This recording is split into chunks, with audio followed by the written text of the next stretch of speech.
मेरे दोस्त, आपका आपके चैनल पर स्वागत है। मेरे दोस्त, यह जो वीडियो है प्रकाश के परावर्तन और अपवर्तन का पार्ट 2 है। इस अध्याय का, इस टॉपिक का 3 वीडियो अपलोड किया जाएगा। पार्ट 1 ऑलरेडी अपलोड कर दिया गया है। हर एक पार्ट में 20-20 क्वेश्चन हम लोग समझेंगे। 60 क्वेश्चन होगा टोटली, और उस 60 क्वेश्चन के अंदर ही आपके एग्जाम में प्रश्न रहेगा। तो आइए मेरे दोस्त, यदि आप पहले वाला वीडियो नहीं देख पाए हैं तो उसे देख लीजिएगा, लिंक डिस्क्रिप्शन में मिल जाएगा। और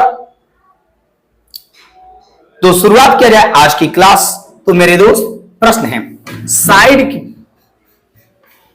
साइड मिरर के रूप में प्रयुक्त होता है। साइड मिरर के रूप में प्रयुक्त होता है, अर्थात साइड मिरर के रूप में प्रयोग किया जाता है। तो देखिए भाई, यहां पर एक नाम ही क्लियर है, मिरर। यहां पर एक शब्द ही है, मिरर। इसका मतलब मिरर उपयोग किया जाएगा। इसका मतलब लेंस उपयोग और प्रिज्म उपयोग नहीं किया जाएगा। इस तरीके से ऑप्शन नंबर सी और ऑप्शन नंबर डी ऐसे ही गलत हैं। अब बात आता है मेरे दोस्त कि अवतल दर्पण सही है या उत्तल दर्पण। तो मेरे दोस्त, एक चीज ध्यान दीजिएगा कि अवतल दर्पण जो है, अवतल दर्पण जो है, दूर की वस्तुओं का वास्तविक उल्टा और वस्तु से छोटा प्रतिबिंब बनाता है। तो मेरे दोस्त, यदि प्रतिबिंब उल्टा बनेगा अवतल दर्पण के द्वारा, और देखिए साइड मिरर का मतलब यह कि ड्राइवर के साइड में जो लगा हुआ मिरर होता है उसके बारे में चर्चा किया जा रहा है, ताकि वो पीछे से आने वाली वाहन को देख पाए। तो मेरे दोस्त, अवतल दर्पण दूर की वस्तुओं का प्रतिबिंब उल्टा बनाता है। कैसा बनाता है? उल्टा। यदि प्रतिबिंब वस्तु ऐसा है तो प्रतिबिंब उसका उल्टा बनेगा। तो मेरे भाई, उल्टे प्रतिबिंब को देखने में ड्राइवर को दिक्कतें आएंगी, इसलिए अवतल दर्पण का प्रयोग साइड मिरर के रूप में प्रयोग नहीं किया जाता है, और वहां पर प्रयोग किया जाता है उत्तल दर्पण, क्योंकि उत्तल दर्पण द्वारा बना प्रतिबिंब वस्तु से छोटा, काल्पनिक और सीधा होता है। छोटा होने के कारण बड़े वाहन का भी प्रतिबिंब छोटे से मिरर में आ जाता है, और सीधा प्रतिबिंब बनने से ड्राइवर को वह वाहन स्पष्ट रूप से और क्लियर रूप से दिखाई दे पाता है। तो इसलिए साइड मिरर के रूप में उत्तल दर्पण का प्रयोग किया जाता है। मेरे दोस्त, हम सभी का अगला प्रश्न है, अवतल दर्पण की फोकस दूरी 10 सेंटीमीटर है। फोकस दूरी कितनी है? एफ है। अवतल दर्पण की फोकस दूरी 10 सेंटीमीटर है। फोकस दूरी 10 सेंटीमीटर है। तो वक्रता त्रिज्या क्या होगा? वक्रता त्रिज्या क्या होगा? तो मेरे दोस्त, मेरे भाई, ध्यान दिया जाए और चीजों को समझा जाए। देखिए मेरे भाई, फोकस कितना दिया हुआ है? फोकस कहीं ना कहीं, यानी फोकस दूरी कहीं ना कहीं दे रखा है 10 सेंटीमीटर, और हमें फाइंड क्या करना है? फोकस दे रखा है 10 सेंटीमीटर, हमें फाइंड करना है आर। तो मेरे दोस्त, हम सभी जानते क्या हैं कि हम लोग जानते हैं कि F बराबर R/2 होता है। क्या जानते हैं?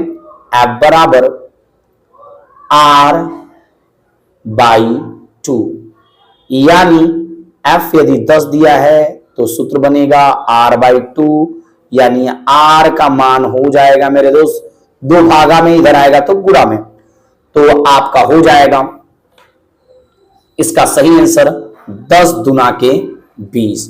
यदि फोकस 10 सेंटीमीटर तो वक्रता त्रिज्या 20 सेंटीमीटर। इस तरीके से जो ऑप्शन नंबर बी है वह बिल्कुल करेक्ट है। आइए बढ़ते हैं अगले प्रश्न की ओर।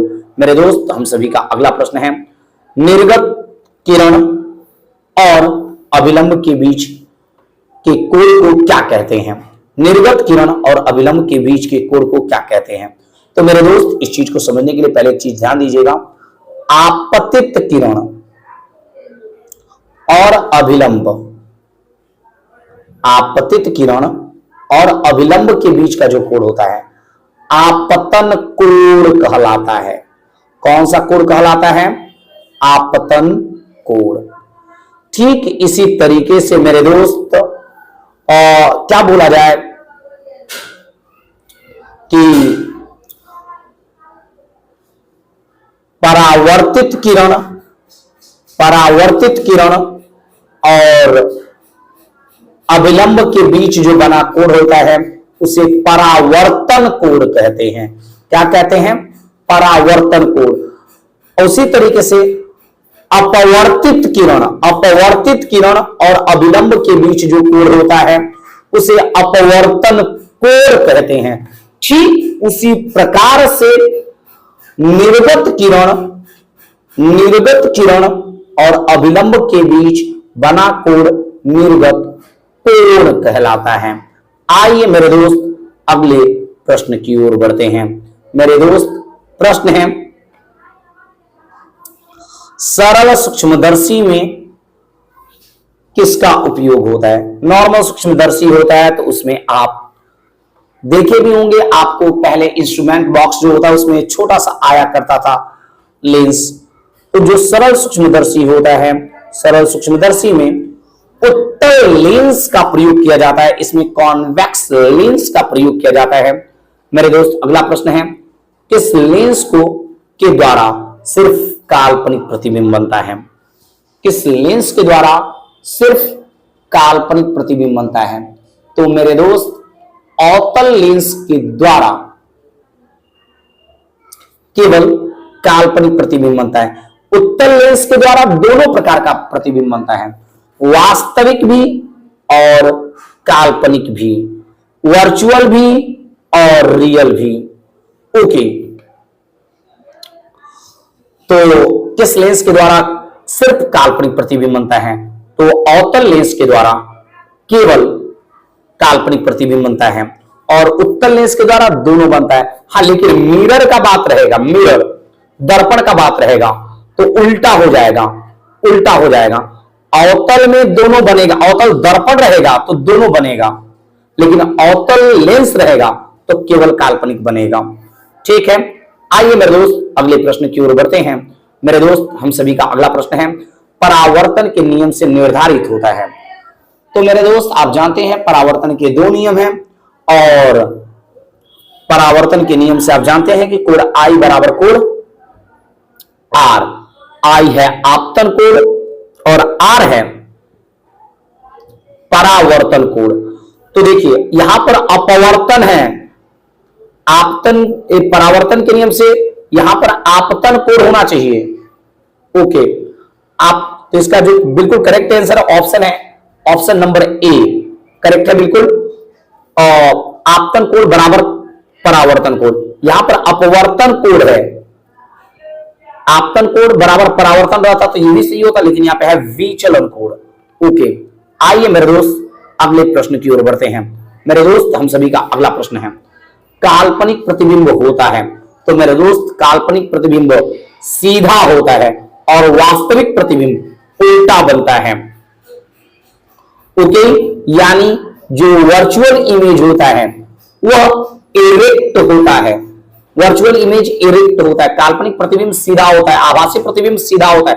काल्पनिक को ही तो आभासी प्रतिबिंब कहते हैं।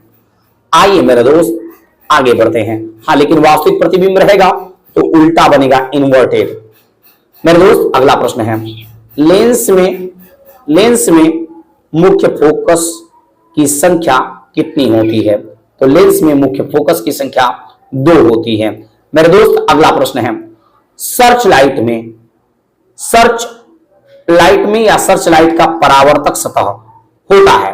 तो सर्च लाइट यानी नॉर्मल लाइट जो हम लोग यूज करते हैं मेरे दोस्त घरों पे, सर्च लाइट, तो आप इसका परावर्तक सतह कैसा होता है ऐसा बोला जा रहा है। यानी मैं टॉर्च तो ठीक नहीं बना पाया, मोबाइल पे काम नहीं कर पा रहा ठीक से, लेकिन देखिए यदि इसके अंदर आप देखिएगा, अंदर तो अंदर का सतह ऐसे अवतल होता है, ये इसका सतह धसा होता है। तो सर्च लाइट का परावर्तक सतह जो होता है अवतल होता है। मेरे दोस्त फिगर तो बड़ा ही धांसू बना यार, चलिए कोई नहीं, आगे बढ़ते हैं और चीजों को समझने का प्रयास करते हैं। मेरे दोस्त, दाढ़ी बनाने के लिए अर्थात हजामती दर्पण के लिए किस दर्पण का प्रयोग किया जाता है? तो मेरे दोस्त, मेरे भाई देखिए, जब हम दाढ़ी अर्थात सेविंग करते हैं, हजामत करते हैं, तो वैसी स्थिति में हम दर्पण के काफी नजदीक होते हैं, अर्थात हम कहीं ना कहीं ध्रुव और फोकस के बीच होते हैं, और हमें चाहिए कि वह हमारा चेहरा, हमारा दाढ़ी साफ साफ दिखाई दे, ताकि हम उसकी कटिंग अच्छे से कर पाए और खतरा भी ना हो, कटे भी नहीं। तो जरूरी है इसके लिए कि बड़ा प्रतिबिंब बने। तो बड़ा प्रतिबिंब तभी बनता है जब वस्तु अवतल दर्पण में फोकस और ध्रुव के बीच होता है, वस्तु फोकस और ध्रुव के बीच होता है, तो बड़ा प्रतिबिंब बनता है अवतल दर्पण में। ओके, आगे बढ़ते हैं मेरे दोस्त। ये एक चीज ध्यान दीजिए, समतल दर्पण में बना प्रतिबिंब बराबर होता है, और उत्तल का प्रयोग तो कर ही नहीं सकते, क्योंकि उत्तल दर्पण द्वारा बना प्रतिबिंब छोटा होता है हमेशा। तो हजामती दर्पण में अवतल दर्पण का प्रयोग किया जाता है। मेरे दोस्त, अगला प्रश्न है, एक उत्तल लेंस की क्षमता 1 डायऑप्टर है, तो उस लेंस की फोकस दूरी होगी। उत्तल लेंस की क्षमता 1 डायऑप्टर, उत्तल लेंस की क्षमता कितनी है? 1 डायऑप्टर, 1 डायऑप्टर। मतलब तो लेंस की फोकस दूरी ज्ञात करनी है, तो क्षमता दे रखा है 1 डायऑप्टर। क्या है? क्षमता दे रखा है 1 डायऑप्टर, प्लस में दे रखा है। ओके, इससे तो प्लस बताता है कि लेंस उत्तल है। ओके, तो हम लोग क्या जानते हैं, P बराबर क्या होता है? 1/f, 1/f, जहां पर f मीटर में होता है, जैसा कि आप जानते भी होंगे। तो इसलिए f बराबर क्या हो जाएगा? f बराबर हो जाएगा 1, f बराबर क्या हो जाएगा? 1। अब मेरे दोस्त एक चीज ध्यान दीजिए, ये 1 क्या है? 1 मीटर, ऑप्शन 1 मीटर है तो ठीक, 1 मीटर तो ऑप्शन कहीं भी नहीं है। तो मेरे दोस्त 1 मीटर का मतलब 100 सेंटीमीटर। और एक चीज और ख्याल करिएगा, 100 सेंटीमीटर दो जगह ऑप्शन दिख रहा होगा आपको, यहां भी और यहां भी। तो मेरे दोस्त आप देखिए, लेंस की क्षमता जो है प्लस में, पॉजिटिव है, कोई चिन्ह नहीं है, तो धनात्मक होता है, जैसा कि आप जानते हैं। कोई चिन्ह न रहे तो जब क्षमता धनात्मक है तो फोकस दूरी भी धनात्मक होगा। अर्थात हम ये कह सकते हैं कि क्षमता जब 1 डायऑप्टर है, उस लेंस की फोकस दूरी प्लस 100 सेंटीमीटर होगा। अगला प्रश्न है किसी गोलीय दर्पण तथा किसी पतले लेंस दोनों की फोकस दूरियां -15 सेंटीमीटर है। कोई गोलीय दर्पण है और कोई पतला लेंस है गोलीय, दोनों की जो फोकस दूरी है वो -15 सेंटीमीटर है। तो दर्पण तथा लेंस होगा संभवतः, क्या हो सकता है संभावना उसका? तो मेरे दोस्त एक चीज ध्यान दीजिए, जब माइनस हो फोकस दूरी तो माइनस रहेगा, तो दर्पण भी अवतल अर्थात कॉनकेव और लेंस भी कॉनकेव। जब प्लस रहेगा तो दर्पण भी उत्तल और लेंस भी उत्तल। तो इस तरीके से यहां पे देखिए तो क्या है, माइनस है, तो माइनस है तो इसलिए दोनों अवतल होगा। ओके, आई होप की चीजें समझ रहे होंगे। मेरे दोस्त अगला प्रश्न है, प्रकाश के अपवर्तन के कितने नियम हैं? तो मेरे दोस्त आप जानते भी होंगे, परावर्तन के 2 नियम, प्रकाश के परावर्तन के भी 2 नियम और अपवर्तन के भी 2 नियम। तो इस तरीके से ऑप्शन नंबर बी बिल्कुल करेक्ट है। मेरे दोस्त अगला प्रश्न है, किसी माध्यम के अपवर्तनांक का मान होता है? तो मेरे दोस्त हम लोग जानते भी हैं, अपवर्तनांक का जो फॉर्मूला होता है साइन आई बटा में साइन आर, साइन आई बटा में साइन आर। तो ऑप्शन नंबर ए बिल्कुल करेक्ट है, ये ठीक उसका अपोजिट दिया है, ये मल्टीप्लाई हो गया है, ये प्लस हो गया, इसलिए ये तीनों क्या है, रॉन्ग है। ओके, आगे बढ़ते हैं मेरे दोस्त। हम सभी का अगला प्रश्न है, एक उत्तल लेंस होता है। तो मेरे भाई उत्तल लेंस क्या होता है? उत्तल लेंस ऐसा ही होता है, मैं फिगर मोबाइल पे छोटा स्क्रीन होने के कारण मैं फिगर सही से ड्रॉ नहीं कर पा रहा हूं, बस समझिएगा। उत्तल लेंस का जो किनारा होता है वो पतला होता है, और लेकिन बीच का हिस्सा क्या होता है, मोटा। तो सभी जगह समान मोटाई नहीं, आपने अभी देखा उत्तल लेंस के सभी जगह समान मोटाई नहीं होता है। बीच के अपेक्षा किनारों पर मोटा नहीं, बीच के अपेक्षा किनारों पर तो पतला है, किनारों की अपेक्षा बीच में मोटा। जी बिल्कुल, किनारों के अपेक्षा बीच में मोटा, तो अर्थात ऑप्शन नंबर सी बिल्कुल करेक्ट है। मेरे दोस्त अगले प्रश्न की ओर बढ़ते हैं। अवतल लेंस का आवर्धन होता है। मेरे दोस्त, मेरे भाई, आप जानते हैं कि देखिए जो दर्पण है, दर्पण में आवर्धन यानी m बराबर होता है -v/u, लेकिन लेंस में आवर्धन, लेंस के लिए आवर्धन होता है +v/u। तो मेरे दोस्त इसमें जो ऑप्शन है, ऑप्शन नंबर डी बिल्कुल करेक्ट है। आइए मेरे दोस्त अगले प्रश्न की ओर बढ़ते हैं।